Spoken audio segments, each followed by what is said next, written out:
Do it good. Hello, hello, hello, Houston, and welcome to a fabulous episode of the Al Rucker Show. Here in studio is the wonderful Mr. Deric Muhammad, which is Houston's own activist, and of course, none other than Mr. Al Rucker. So we hope that you're ready. Tune in to www.alruckershow.com for behind the scenes of the show, and if you have any questions. Thank you for tuning in to the Al Rucker Show. Thank you for tuning in to Al Rucker Show, and again, we have my brother Deric Muhammad in the studio today. How you doing, Deric?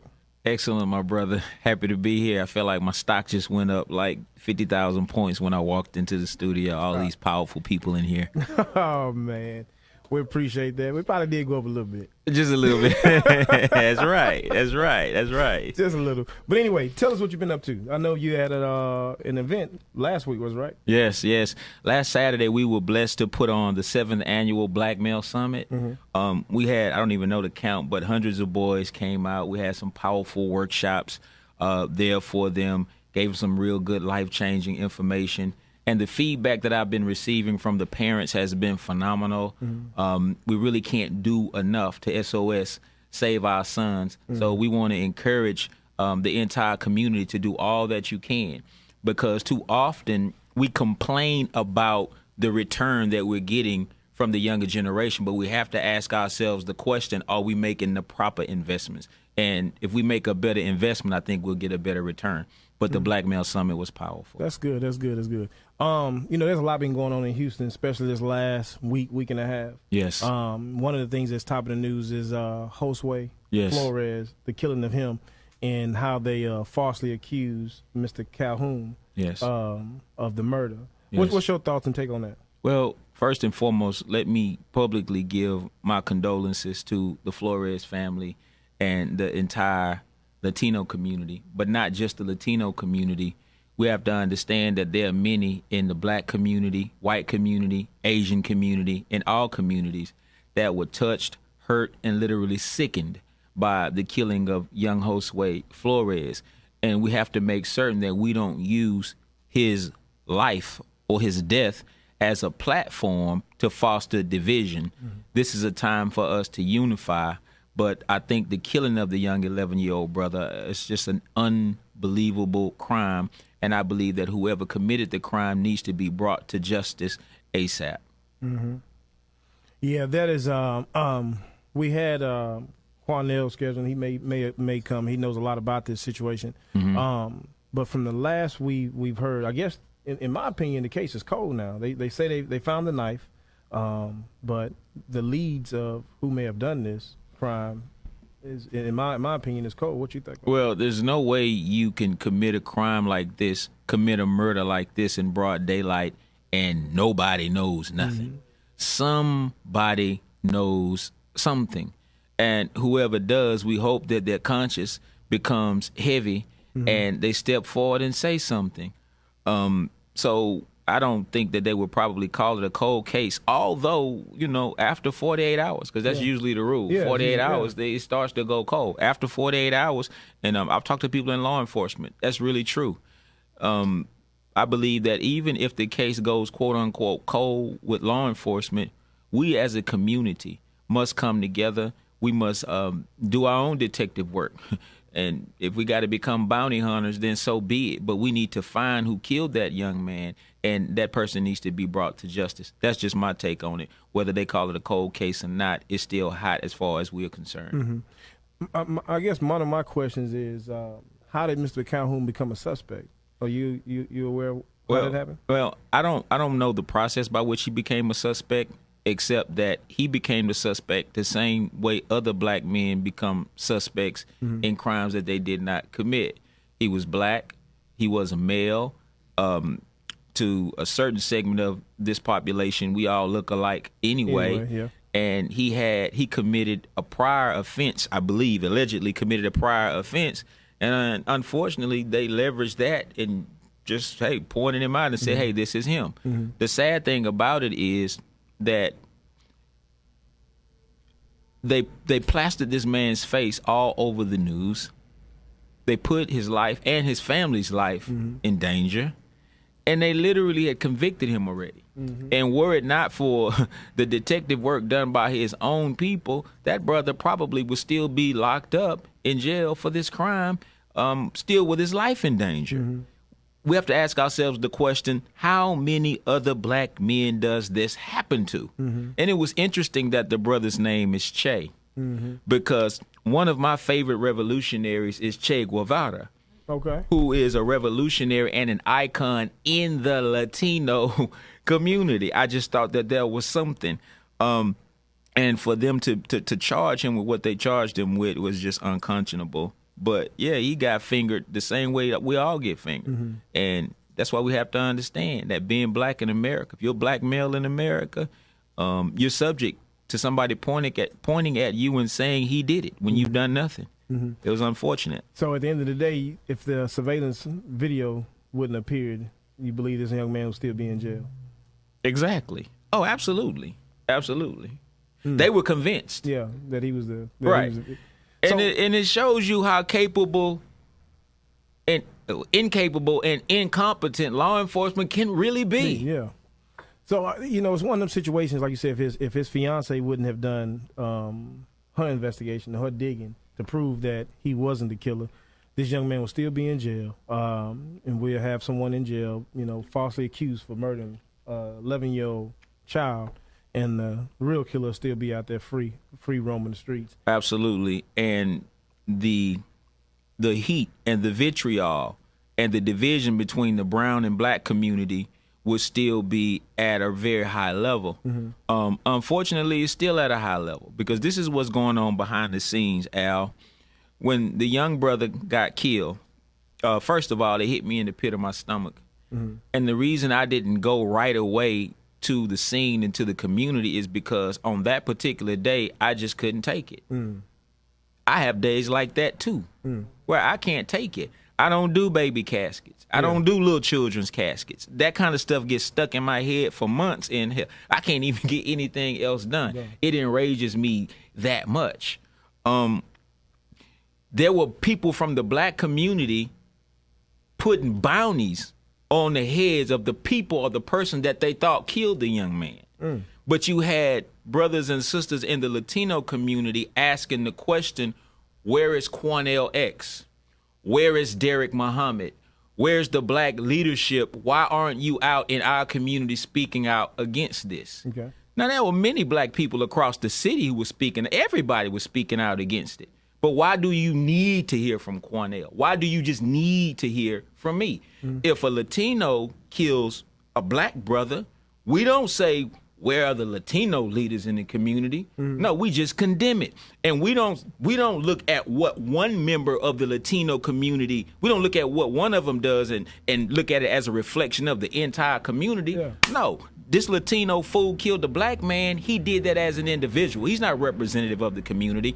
So if a black man killed Josue, because you got to remember right now, we don't know. Yeah.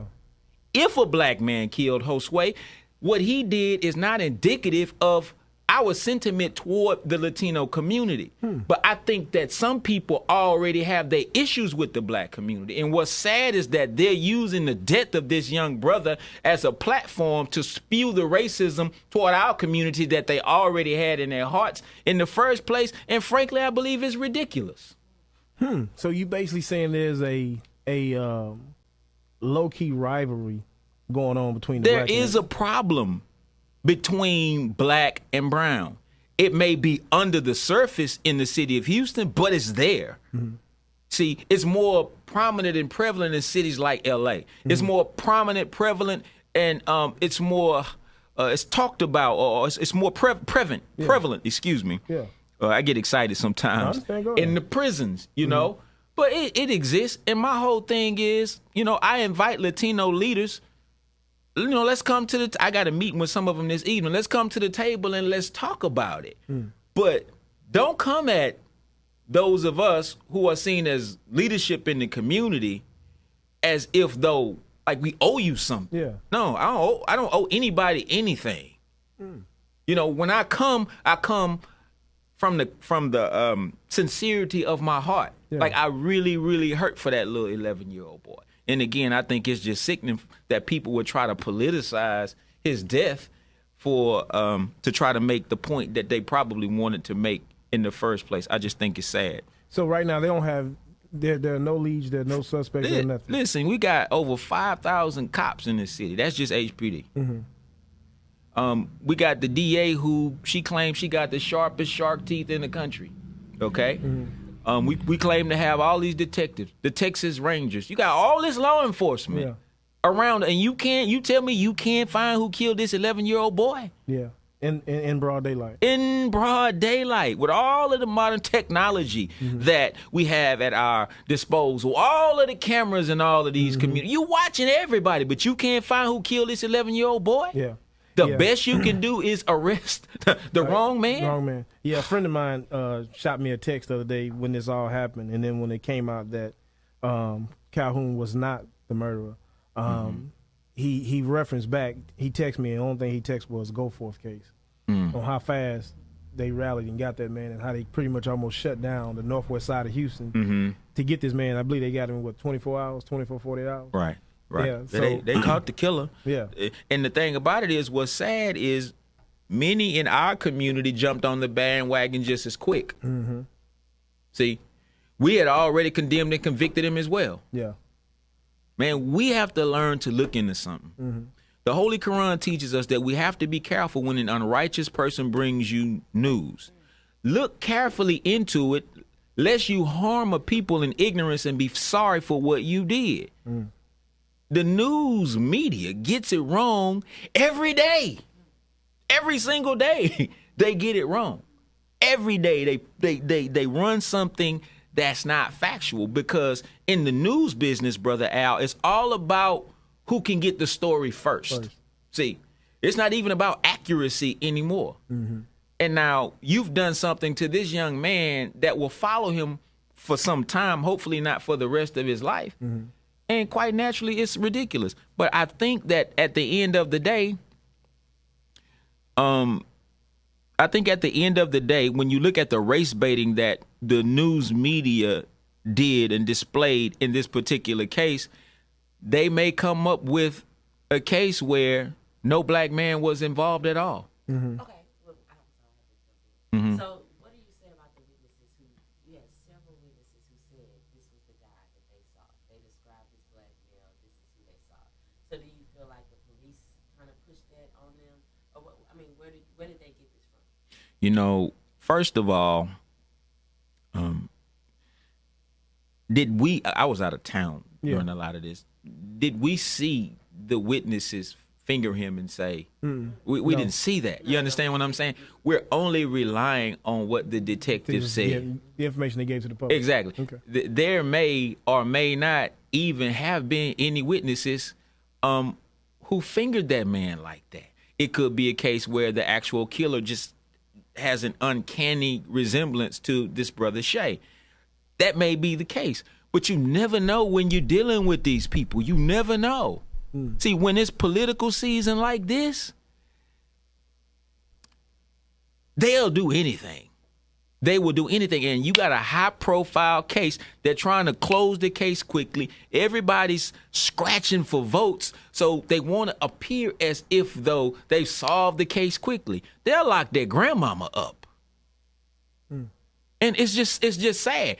Had that young man did not have the support system that he had to be able to prove that he had an alibi, he'd still be locked up right now. The real killer would have really gone free, and we would have thought that we've solved the problem. Anytime I see a black male in a mug shot, I never assume that he committed a crime. Never. Because to them, all of us look alike. Now, we know the white people, they say it all the time, all of us look alike. But is that the same to Latino people? Were the witnesses Latino? You understand what I'm saying? Or maybe the witnesses played along with somebody else's story and they're trying to cover for who actually did it. Something's not passing the smell test. Well, I pay attention to details, and all of a sudden now the alibi is gone and the witnesses are gone out the articles, and you don't hear about that anymore. Now that this guy's been released. Exactly. So at first it was all these witnesses and all of this, and now all of a sudden all that information just fades away. Sister Crystal, the only thing that we know is that an 11-year-old boy was killed and buried a couple days ago. That's really all that we really know. That's all we really know. Yeah. All right, well, we're going to take a break. We'll be back in a few minutes. Midtown Bail Bonds, we know that you have to stay ready to have to keep from getting ready. In Midtown Bail Bonds, we stay ready at 713-752-2663. Al Rucker understands that money get tight sometimes, so we offer flexible payments. So tell your family they can come get you. They ain't got to pool all their cash together to come get you. We'll get you out. And see, we offer no arrest bonds. So every time somebody come in your job, you can stop planning your escape route on how you gonna get out and just come get you a no arrest bond so you don't have to go to jail. Midtown Bail Bonds, 713-752-2663. Al Rucker, the king of bonds. We got 3 locations, man. If you in Missouri City, you know what that is. 281-437-3600. If you in Richmond, call us, man. 832-595-2500. This beat's so groovy, man. This makes you just want to go down the street and just get pulled over just to call Al Rucker. Midtown Bail Bonds. We do our thing and we do it right. We stay ready to have to keep from getting ready. Midtown Bail Bonds. We're back on the Al Rucker Show. Thank you for tuning back into the Al Rucker Show. And again, we have Deric Muhammad. We're talking about the Josue Flores case. And we left off talking about different scenarios on who we may have thought or why they've falsely arrested Mr. Calhoun in other situations. But off air, we were just talking about different things. We looked up and saw they increased the reward money from $15,000 to $20,000. Right. And my question is, why was it so low in the first place? Yeah, it should be more than $15,000. It should be more than $20,000. I believe the entire city should come together and put up as much reward money as needed. And again, I'm not the one to always play the race card. I mean, I didn't deal the deck either. Mm-hmm. But if Josue were white, I mean, if that was little Bobby Higginbotham, and the same thing happened to him, ask ourselves the question, how much money would the reward be then? How much would be offered then? Mm-hmm. Probably hundreds of thousands. Who knows? But it goes back to why people feel they have to protest to say that Black Lives Matter. Because it just depends on what community you come from. That determines the value of your life. How valuable is Josue's life? You mean you going to arrest the wrong man? You going to arrest the wrong man for killing his young brother. That's not justice for he or his family. Mm-hmm. And the sad thing about it is we live in a country where the legal structure is as such to where the DA will probably not be held accountable for doing that. Yeah. Law enforcement won't be held accountable for doing that. Yeah. Yeah, because they ran this man's face and name through the mud and on TV and the whole 9 yards. Like you said, our own community had already we jumped on the bandwagon. We jumped on the bandwagon based on information they was feeding us. Right. And the information they was feeding us was the wrong information. Which that's what they do to you every day. Yeah. Every day they feed you the wrong information. Yeah, and then at the end of the day, like you said, this young man has pretty much become a household name for the wrong reason. Exactly. And it's going to be a while till he's able to shake that situation. And hopefully he can shake it pretty quickly.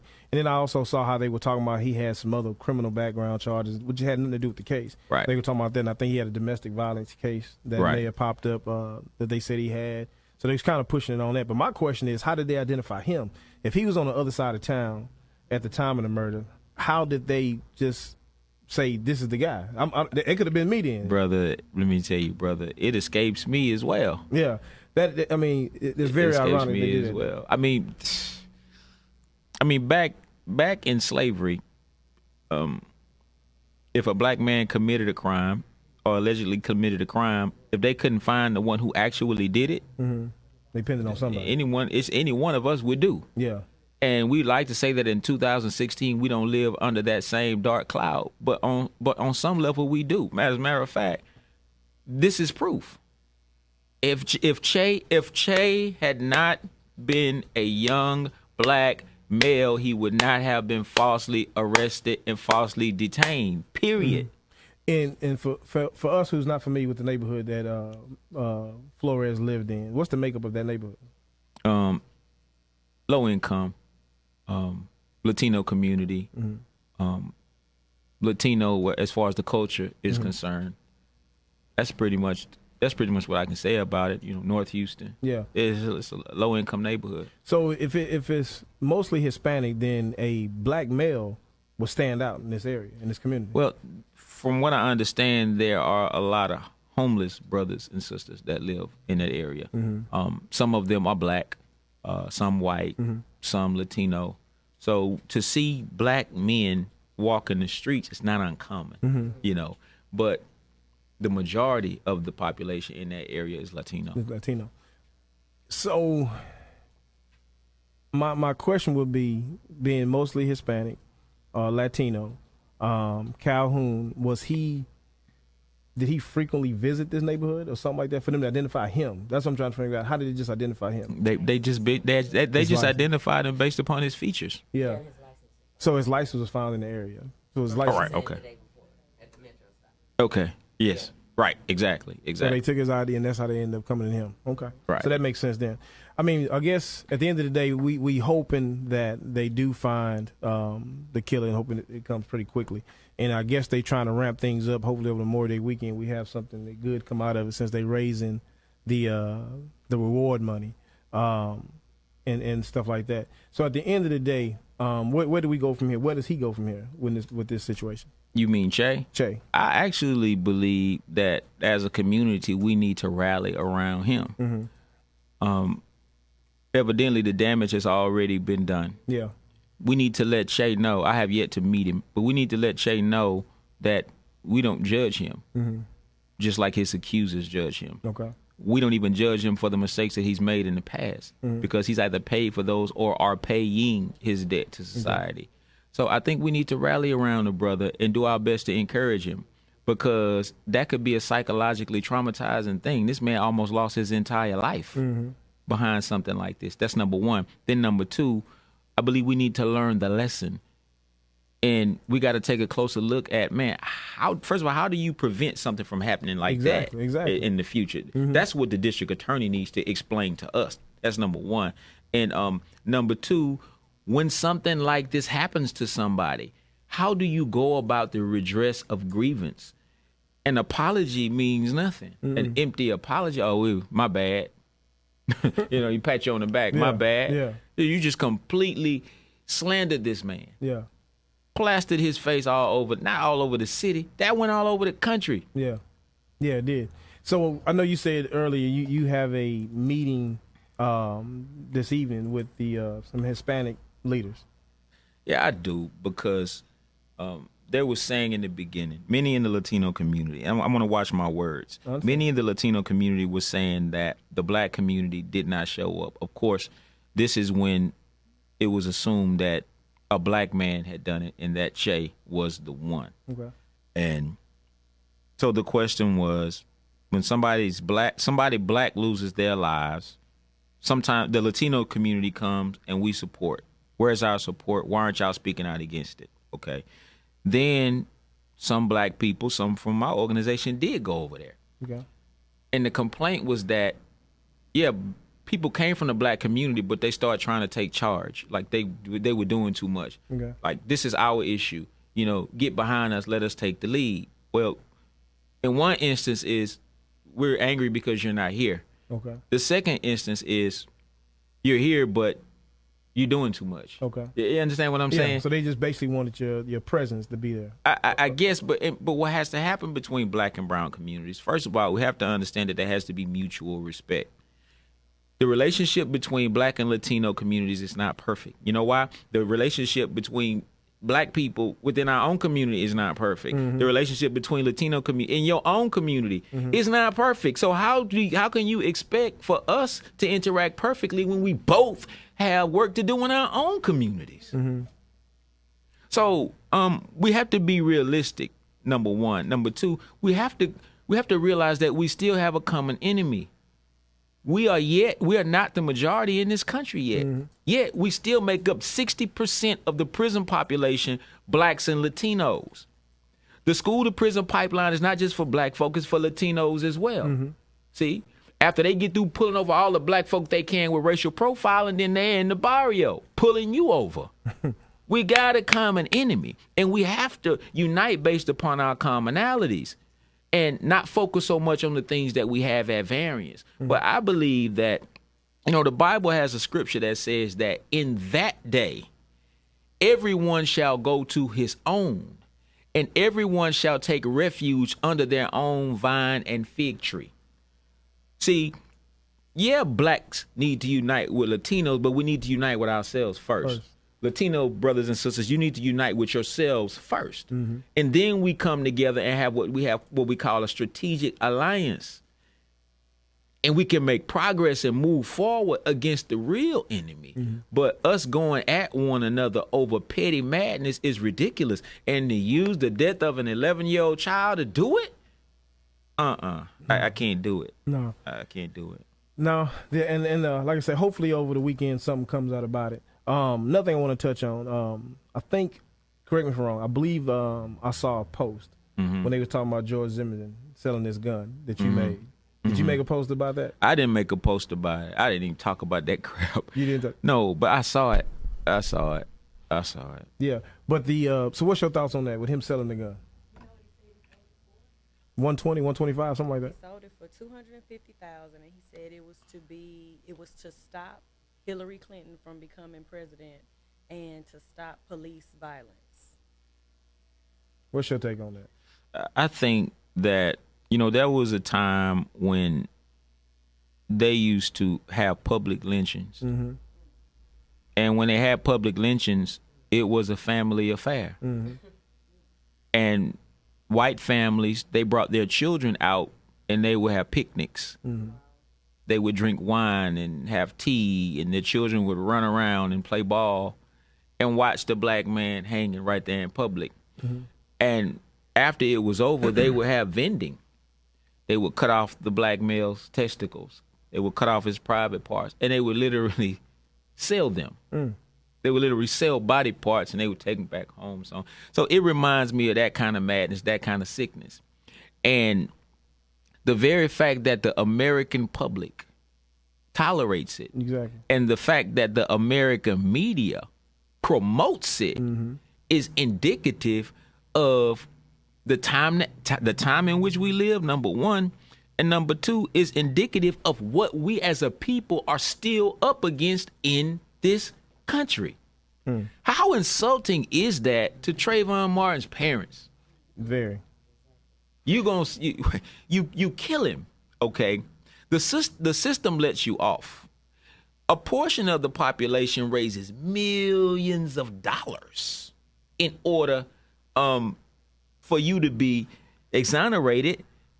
They let you go, and you're gonna have a public auction and sell the gun. See, I'm less worried about George Zimmerman than I am about the people who put up the money to purchase the gun. You see what I'm less worried about Donald Trump than I am about the hundreds of thousands of people who support him. Yeah. Because if he doesn't become president, you still got to deal with them. These are the people that they standing in line behind you at the grocery store. My thing would be is with that being said, how I'm a little upset that the media or the public didn't voice their opinion about this, because I believe if this was the Columbine kids or the guns from the Columbine deal, and someone put those guns up for sale, then it'd be all over the news. Right. And I believe that America would be at a disgrace that that someone would have the audacity to put those type guns up, or put the guns up, period, that killed some children. Those children in Columbine. Exactly. The same thing. So the same thing, you got this man who's taking the law in his own hand and killed this young man. And I believe completely lied about what actually happened that night. Right. And we will never know what exactly happened that night. Exactly. But we know what did happen. And that's a young man lost his life in the midst of that. So I believe, with that being said, that is a not a good situation. Yeah, I guess next they're going to take the gun that Dylan Roof used to kill those 9 brothers and sisters in South Carolina in the church. I guess that'll be up for auction next. Exactly. On that note, we're going to take another break. We'll be back in a few minutes. And welcome back to the Al Rucker Show. As always, this half of the Al Rucker Show is brought to you by Midtown Bell Bonds. No bond is too big or too small. Give us a call. We're open 24 hours for your convenience. 713-752-BOND. That's 713-752-2663. And welcome back to the Al Rucker Show. Thank you for tuning back in to the Al Rucker Show. And again, my guest for today is my brother Deric Muhammad. Yes, sir. And I wish you guys could see or hear us behind the scenes when we commercial. We talk about a lot of interesting things outside of what we be talking about, what the subject matter is. But one thing I do want to touch on, Deric, you handed me this book. And it's tell me about this book. It's a book that I self-published about 2 years ago called ASAP. And ASAP is an acronym for as soon as possible. That's the military term. But we got a little creative with it, and ASAP now means a street activist perspective. And the book is a short read, only 120 pages long, being passed around a lot in the prisons with the brothers behind the wall. Shout out to the brothers behind the wall. If any of you are listening, even if one of you are listening, I'm actually going to be down at the Ramsey unit tomorrow speaking to some of the brothers. But this book is just my take on some of the issues that we face in the community, particularly those that we personally don't like to talk about. So, yeah, the beginning of the book is called Made in America. And in it, it's kind of semi-autobiographical. I talk about my upbringing in inner city Houston, some of the things that I went through as a child. And it kind of, in a few pages, I give you a synopsis or a snapshot of my life coming into adulthood. And the reason I did that is because you may disagree with how I see things. You may disagree with my perspective, but if I give you a little bit about my life, and you'll begin to see how I came to the conclusions that I came to. Like, oh, okay, I don't agree with what he says. However, I do see why he says what he says. Right. So that's it. That's a street activist perspective. It's done very well. I appreciate everybody out there who has supported the book, and we just gonna keep on pushing it. So where can the book be purchased? On your website? Yeah, you can go to my website and purchase it at www.dericmuhammad.com. That's www.dericmuhammad.com. And it's still getting rave reviews. Yeah, I mean, and I'm surprised you when you handed it to me, you said you've been had it, but I'm kind of going through here looking at some of the chapters. I'm gonna definitely read this over the weekend. Yes, sir. And as I'm looking at it, I think chapter 10. Now tell me about chapter 10, Black Teen Lesbianism. Yes. Right. Yeah. I again in the book I talk about issues that we ourselves don't like to discuss. Okay. Real talk. There was a time when you were a father and your daughter came home and said, "Daddy, I got a boyfriend," and you were like, "What?" Nowadays, when a daughter comes home and say, "Daddy, I got a boyfriend," you like, whew, because you just happy she's not telling you, "Daddy, I got a girlfriend." And again, that's not a stab against the brothers and sisters in the LGBT community, but I go through the paces of, after talking to so many sisters who have chosen that lifestyle, what's the pathology? Like, how did you get here?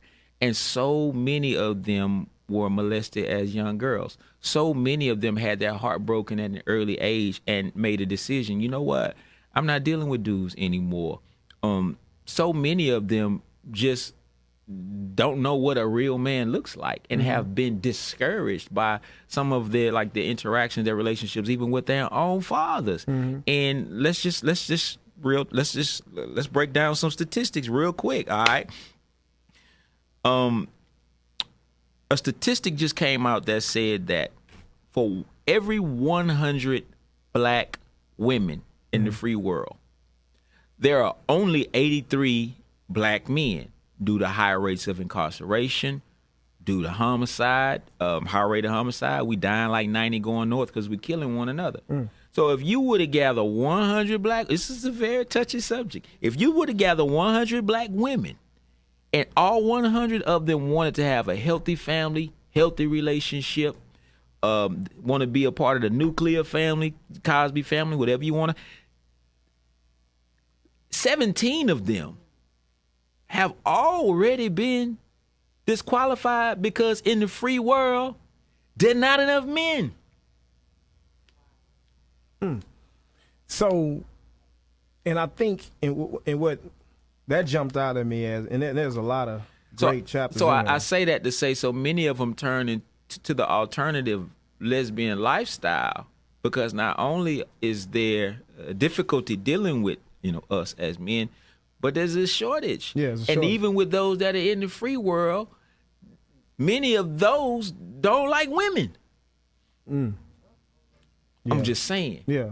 So, but I talk about in the chapter, I don't berate the lesbian in the chapter. I talk about what we need to do in the community as men to create an environment that makes a sister not want to go in that direction. How we need to be real men. That's what the chapter is about. Yeah, and I think this, and like I said, as I'm going through here, there's a lot of great chapters. I can see a lot of things that I would love to touch on. And with that being said, I've already convinced Deric Muhammad to have a breakfast at Dolce. And we're gonna put this together pretty quick. I don't want to sleep on that. I want to get that in there. Let's do it. But with that being said, this weekend is, what is it called, Crystal? Crave. That's that. Now, you familiar with that? Crave. Is that like a cupcake place? What is the Splash?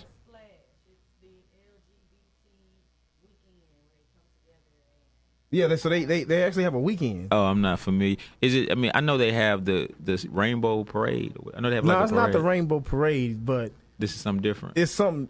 I got educated on it. Me and Ben got educated on it about a couple of weeks ago. Okay. And this would have been a good. I should have had you in here with me when I had the young lady in there. But Nisha the Diva. But the thing of it is I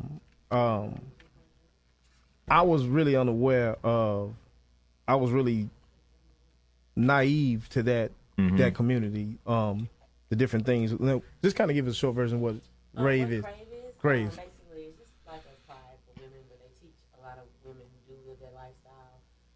Just about how to go to how to get a job, how to present yourself, how to deal with the issues of being a single parent or raising a child and that kind Oh, of wow. thing. So it's more about educating. Dealing with like social Also- issues. Also, it's about educating and also giving them just the outlet to meet other people. Why do they call it Crave? It was called Houston Her Moments, and I Okay. think Crave is just the catchy way to get people interested in coming. Oh. Because you know how it can be sometimes when you're trying to educate people. Yeah, you got to give them a little candy. Find a way to bring them in to Yeah. give them that education. Yeah. So definitely, I wanna talk about. I want you to come and I want to get this book. We So gonna. you're gonna read the book? No, I don't want to read the book, but I'm just saying I'm gonna read the book myself. So not what you talking about. I'm gonna read the book, but I definitely want to bring brother out and we do something big on a big scale because I believe like he said, he hasn't been present on the Northwest side In a minute. So I think if we bring him to the Northwest side and we bring him to the Cypress, Katy area, the people that don't have the opportunity to sit and talk and pick his brain the way I do, for him to come and talk to the young men in that area, and of course invite people from all over to come.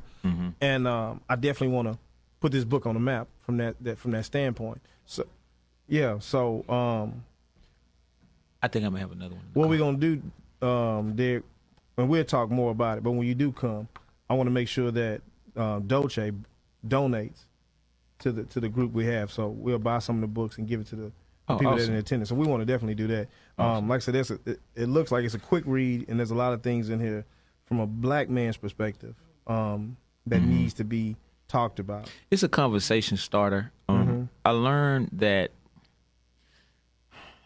there was a publisher, a racist publisher, who once told his workers, whenever you have a brilliant black man who writes a book, don't allow him to write small books.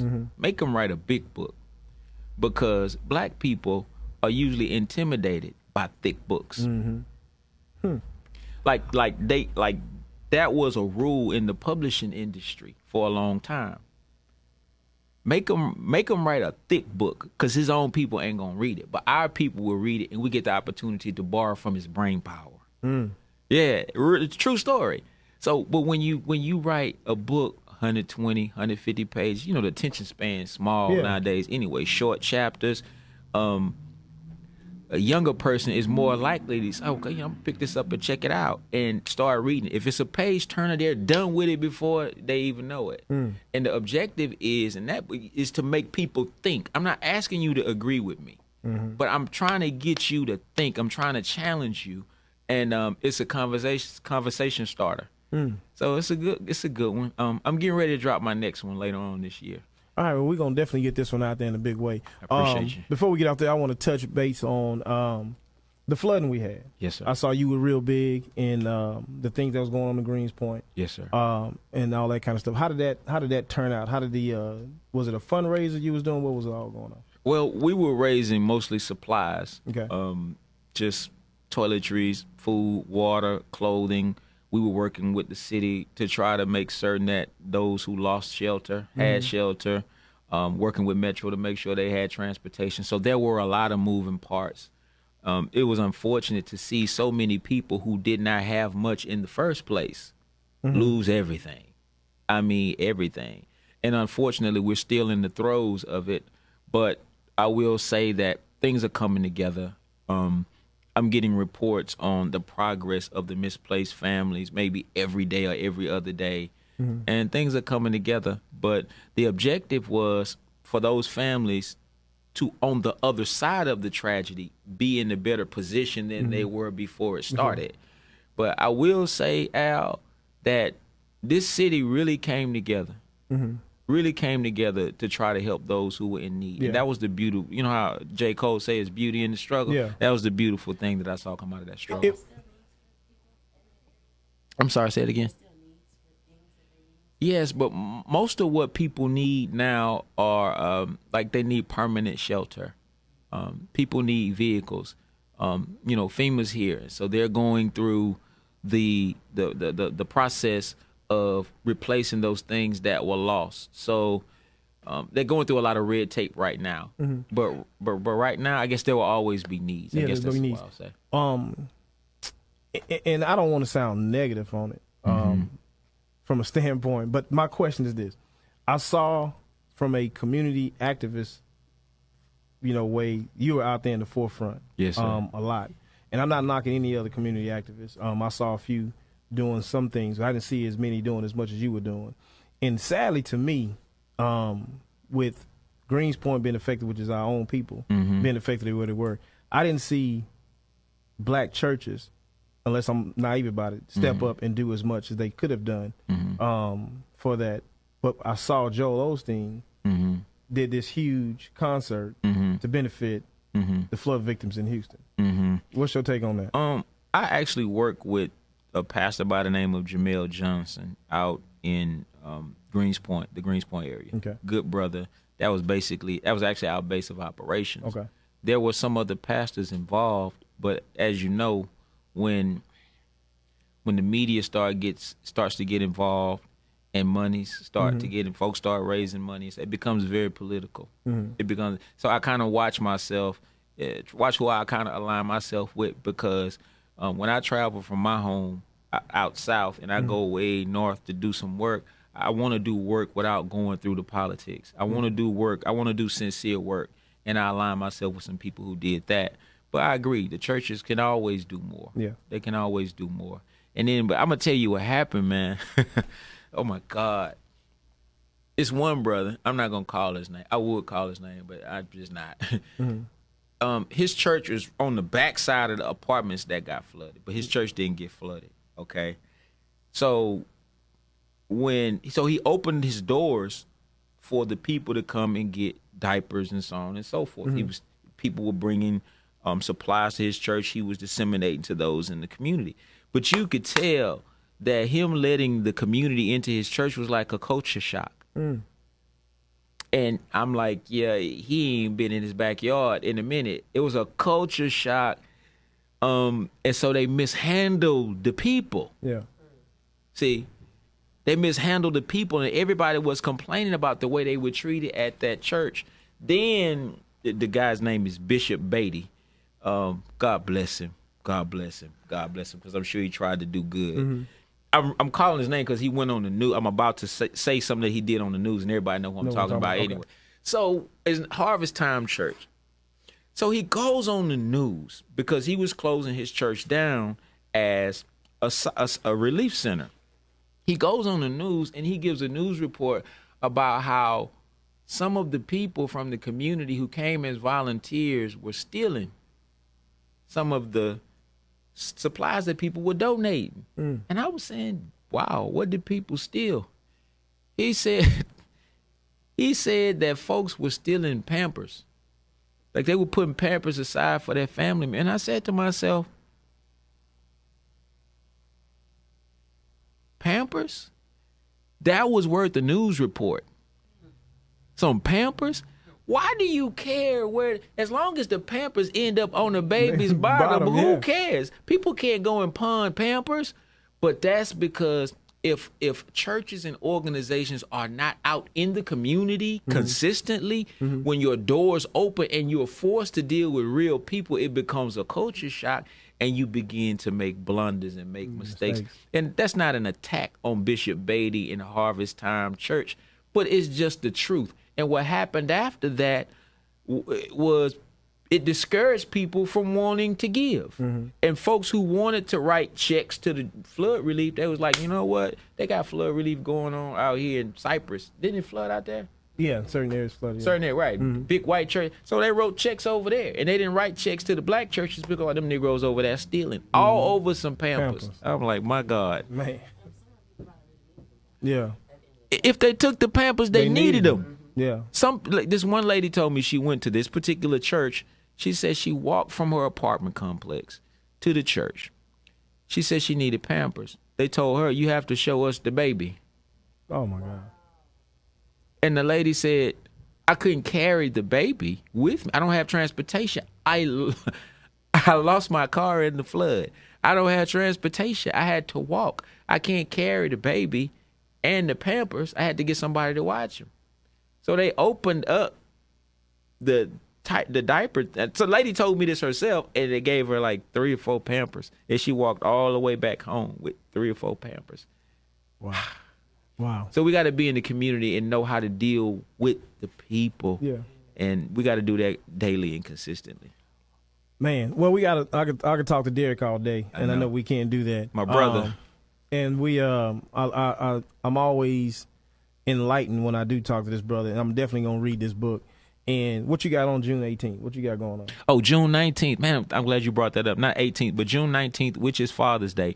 We're hosting a day of encouragement for black fathers. Okay. Yeah, a day. We believe that, black fathers get a bad rap. We're deep in where you doing that at? At McGregor Park. All right, so where you going to be at June 18th? June 18th? Wherever you want me to be. Dolce Ultra Lounge breakfast. That's where you're going to be at June 18th. We're gonna get that going. All right, y'all heard it first. He said, well, the word has been spoken. All right, June 18th. So my people, there. My staff know they got work to do. We're going to put this together. Okay. On June 18th for Father's Day weekend. I'll let my people know they got work to do, too. All right. Again, thank y'all for tuning into the Al Rucker Show. We'll see y'all next week. Peace. Thank you so very much for tuning in, Houston. We're a part of your community just as you are. We hope to see you next time on the Al Rucker Show.